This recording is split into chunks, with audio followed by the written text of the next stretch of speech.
Welcome to Green TV, the show dedicated to positive, green, New Deal solutions and the independent Greens and Green Party candidates that advocate for them.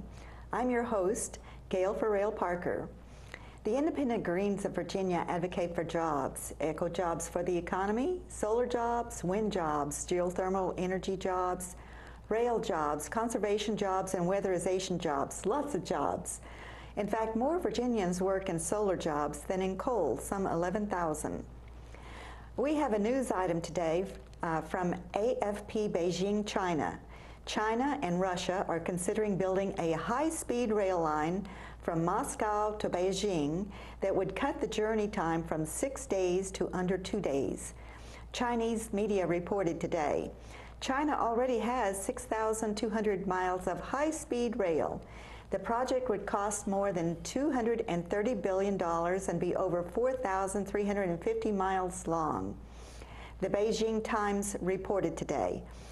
More than 3 times the world's current longest high-speed rail line, and if funding is found smoothly, as was reported, it could be completed in as soon as 5 years, an amazingly short time.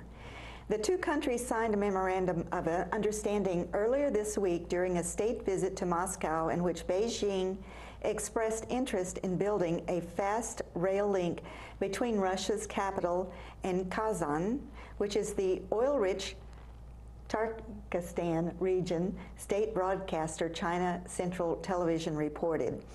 Direct passenger trains between Beijing and Moscow went into operation in 1954, and there are still 2 services per week, according to CCTV. China has the world's largest high-speed rail network, built from scratch in less than a decade, relying on technology transfer from foreign companies, including France's Alstom, Germany's Siemens, and Japan's Kawasaki Heavy Industries. But China is now keen to promote the export of its technology and has been building high-speed rail networks in Turkey and Venezuela. We are pleased today to have with us Joe Galdo, Green Party candidate for Congress in Virginia's 11th Congressional District. Welcome, Joe. Thank you, Gail, and thank you for inviting me. Well, thank you for being here. Joe, I know that you're an expert in renewable energies. Could you please give us your elevator speech? Tell us a little bit about you, who you are, and... I will. My expertise is not just in renewable energy. I came to Virginia 32 years, well, more than 32 years ago. I've been in Fairfax County for 32 years, but long before that, I came to Virginia to go to graduate school at University of Virginia, where I obtained a PhD in physics. And for my first 12 years in my career, I worked for the Department of Defense and Intelligence, and I spent that time evaluating threats and assessing the vulnerabilities and capabilities of our military systems and those of our potential adversaries. And that background has given me the tools to not only make decisions or ask the right questions in making decisions on R&D investments, but also the acquisition of military systems, as well as how to best meet national security threats around the world. Subsequently, I went out to the private sector and worked for government contractors for a few years, so I do have some private industry experience. I managed a department of about 20, 30 people. And then I went back into government with the U.S. Department of Energy and was on the staff of one of the Deputy Assistant Secretaries in Energy Efficiency and Renewable Energy in an office that was responsible for utility scale technologies like wind, photovoltaics, geothermal, hydropower, and we also had programs in transmission and distribution technologies and in regulatory policies for the utility industry. I see. That's very impressive, Joe. This is your second time to run for Congress, is that correct? It is. First time was in 2012. I see. And how long have you been a Green Party member? Since 2011. I see. And I specifically joined the Green Party to run for office. I see. And why did you choose the Green Party instead of one of the larger parties? I had thought about one of the larger parties at first, but then I realized that there's really, Virginia politics is a little bit strange because the incumbent and the party, if there is no incumbent, can choose the method by which the party's candidate is nominated. Mm-hmm. And we've seen how that works with Tom Davis when he tried to run for the Senate, and with Lieutenant Governor Bowling when he had considered running for governor in the last gubernatorial elections. Right. And those are people who were part of the party. I mean, they weren't newcomers. And they were shut out. And they were shut out. Mm-hmm. So I figured, well, I don't have a chance. So I looked around for a third party since I was a political novice, had not been involved in politics at all, having been a federal employee for so long, and I needed help. So I looked around at Libertarian Party and a couple other parties and decided on the Green Party because I like the 10 key values, particularly grassroots democracy. I mean, I think that's fundamental to the reforms that we need in our current political system, to take the money out of politics and put the people back into politics. And that's really my theme, is policy based on the needs of the people and not on Wall Street. Okay. I see. And do you have like 4 main issues that you are tackling in your campaign? There are 4 main issues. There are many issues. 4 main issues. I don't know how to rank them, but one issue is income inequality and the economy in general. They're coupled. The problems are coupled. The economy is in trouble because, in a large part, of income inequality. Mm-hmm. The middle class, well, let me back up a little bit. Just today, the Federal Reserve Chairperson, Janet Yellen, made a statement that, that we need to deal with income inequality. And she listed at least 4 building blocks that we need to address. And one of them is early childhood education. Another is affordable higher education. Another is business ownership. And the 4th is inheritance. Well, those are all fine and good, but the real problem is that the middle class does not have the money in their pocket. The average worker does not have the money in their pocket to open a business. When you're struggling with meeting day-to-day needs, opening a business is difficult, and then inheritance is almost impossible. I mean, when you're struggling from day to day, how are you to save, especially when the Federal Reserve is keeping interest rates so low that you have negative savings rates? Mm-hmm. You put money in the bank and you lose it, right. Is essentially it. Senator Elizabeth Warren, in a recent interview with Salon, said that the current administration has essentially sold out families to Wall Street. And this is coming from one of their own.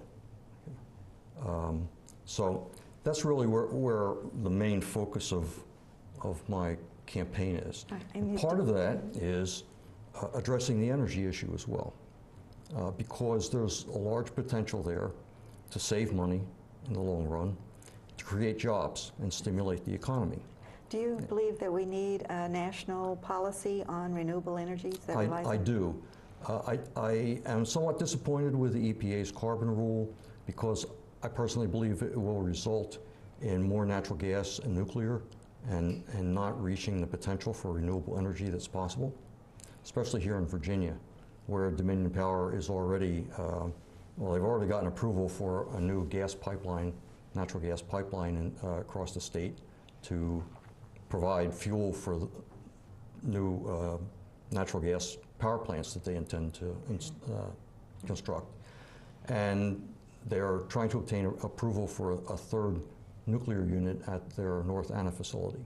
Okay. So we can see where it's going. Yes, and for the viewers, would you summarize why that is a bad thing? Well, because we could do much better. We're still investing in the past instead of the future. There are several European countries that obtain 30%, 20% of their electricity from wind alone, just wind, not counting other renewable energy sources, just wind. I think the EPA's carbon rule is essentially setting a standard out to 2029. And we will have investments that, if they're replaced, would result in stranded investments out to 2040. And what that does is set up a roadblock. If these new investments are in natural gas and nuclear, sets up another roadblock for renewable energy. Renewable energy could be replacing coal plants today if we set our mind to it. And in fact, that's the goal that I would like to see, obtaining 40% of our electricity from renewable energy sources in the next 10 years, okay? And set up a 10-year plan to do that. And not only that, but replacing half of the cars on the road today with electric vehicles powered by renewable energy, essentially. And we can do that as well. But we don't have these aggressive goals because of the oil interests, natural gas interests. And do you see renewable energy as an alternative to war for oil? I do. If we can replace half of the cars on the road with electric vehicles powered by renewable energy, then we will have essentially freed ourselves from Middle East oil and all the entanglements that incurs. For the benefit of our viewers, Germany has set a goal of 90% renewable energy by the year 2050, with an interim goal of 30% by 2020, and they are currently at 28%. Looks like they're going to achieve their goal. So could you tell us more about your efforts, your positive solutions that you're proposing, Joe, for your campaign?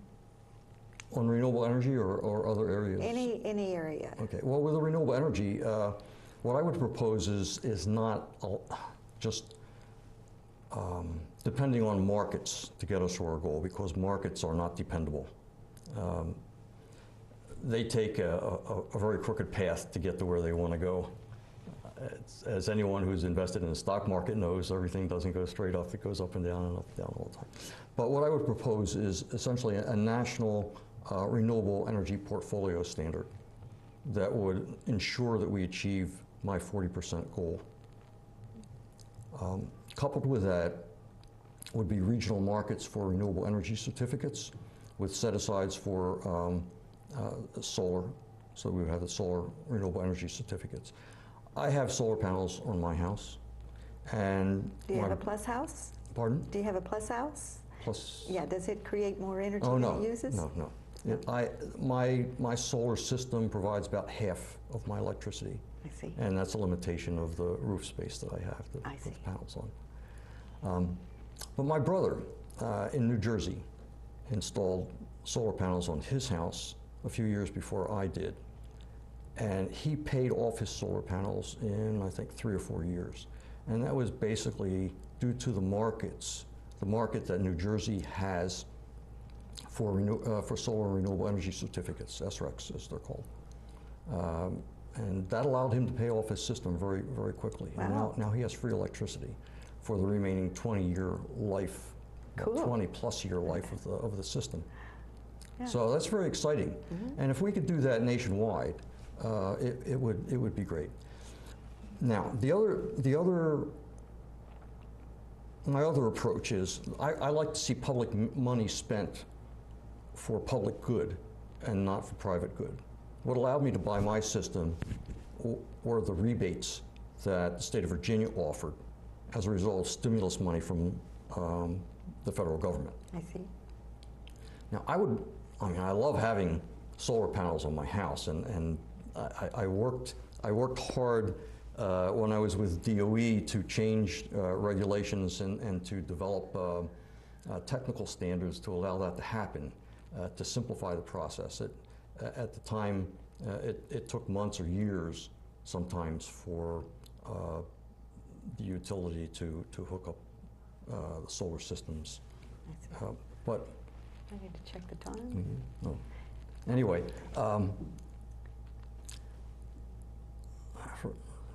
the regulatory reforms and technical standards are incorporated that I helped develop with industry through the Institute of Electrical and Electronics Engineers are now incorporated in state net metering laws across the country, including those here in Virginia. Now, the other thing I would like to see is that I would propose installing, one of the first steps that the government should take is installing solar panels on all the schools, public schools across the country. Perhaps on all public buildings. And all public buildings as well.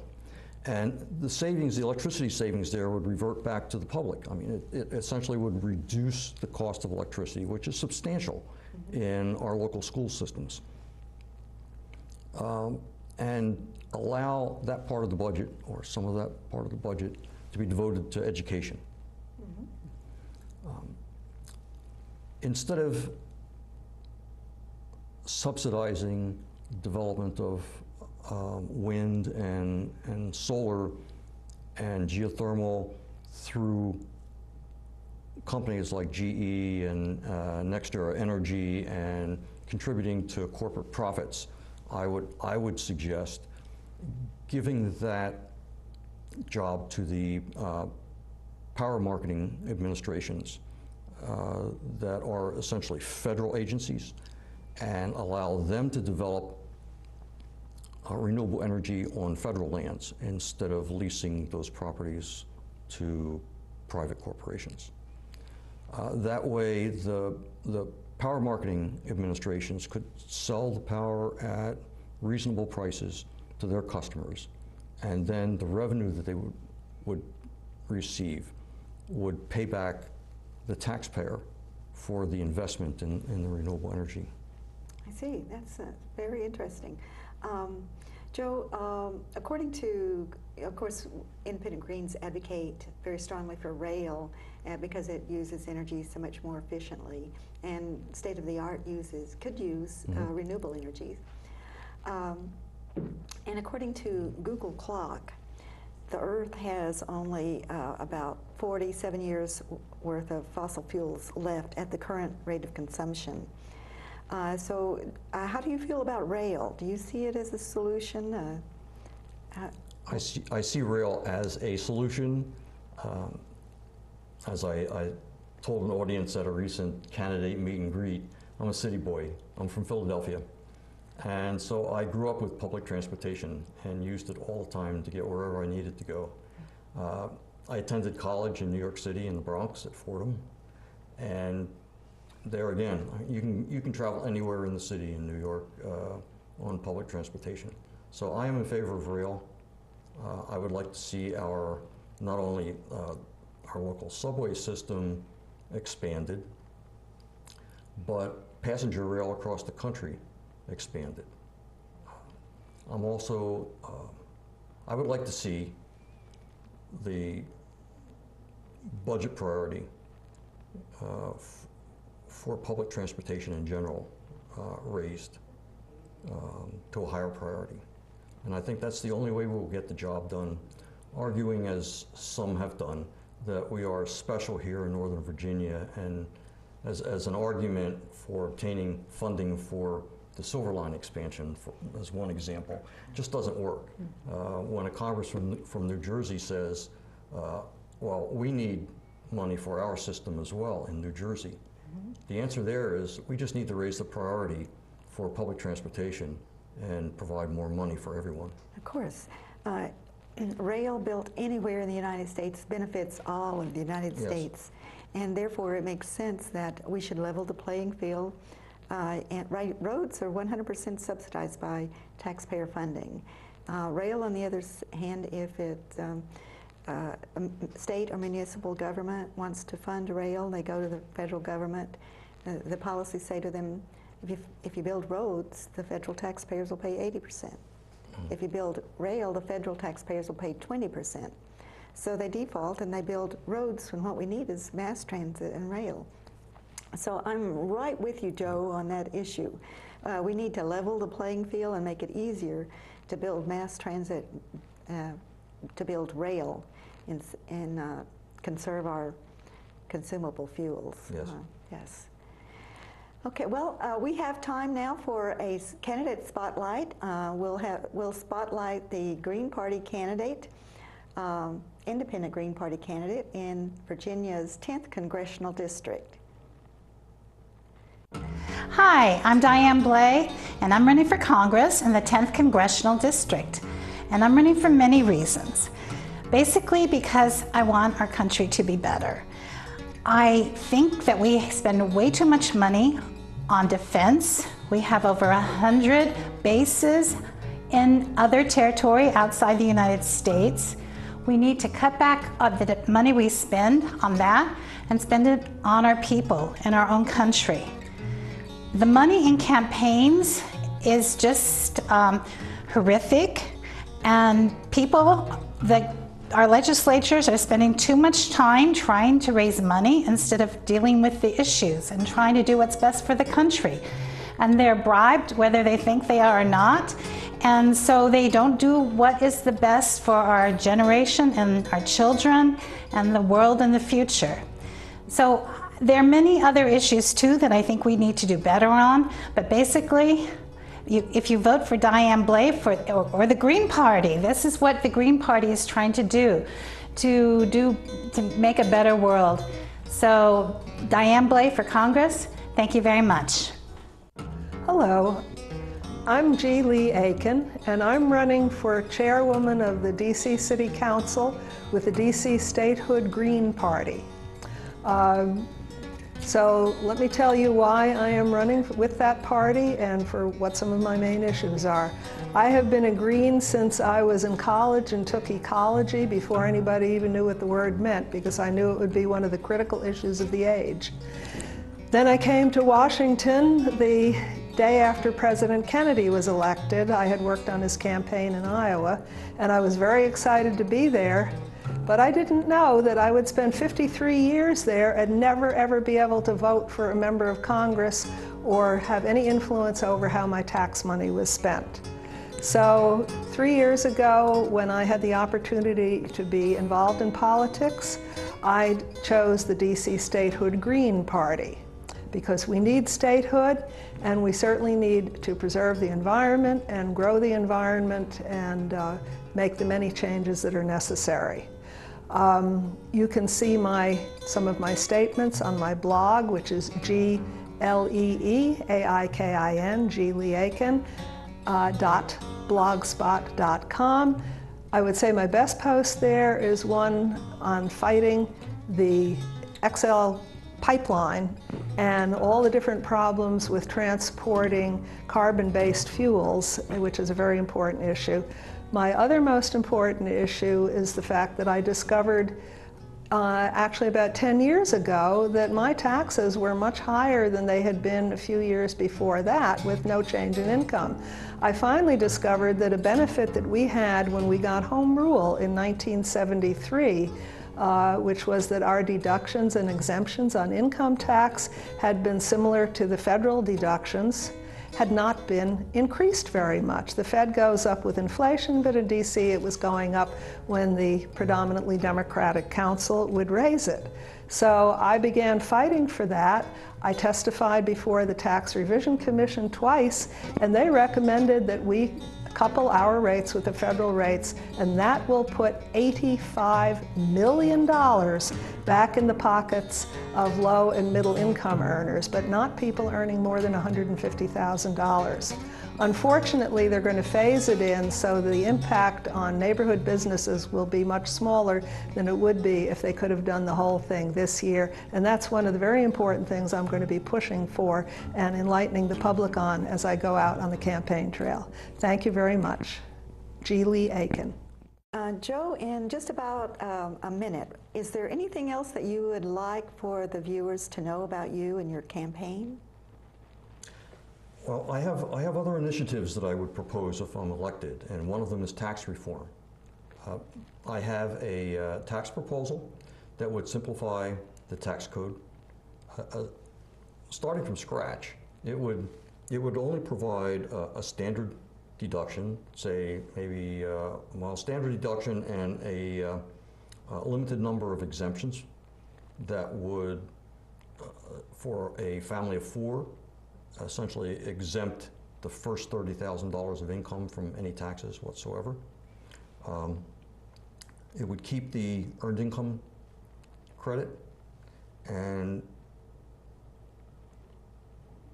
it would provide for a progressive, a graduated income tax rate with, you know, that would provide a fair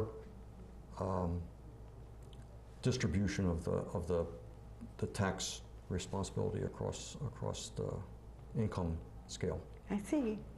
Well, Joe Galdo, Okay, it's been thanks. a pleasure having you here on the show. Thank you so very much for being here. Thanks. And thank you for tuning in today for Green TV. Can we have the credits rolls there? Okay, keep going. Do the ending again. Say thank you very much. We'll hope to see your viewers again. That kind of stuff. Okay, all right. Thank you very much, Joe. Thank you, Gail. Yes, thank you so very much for being here. And thank you all for tuning in today. We hope to see you again for more Independent Green and Green Party New Deal solutions. Join us again on Green TV. We air 3 times a week. Every Monday at 9:30 p.m., every Tuesday at 7:30 a.m., and every Saturday at 3:30 p.m. We look forward to hearing your views on Twitter. Tweet us at VA Green TV. I'm Gail Farrell Parkers. See you again next time.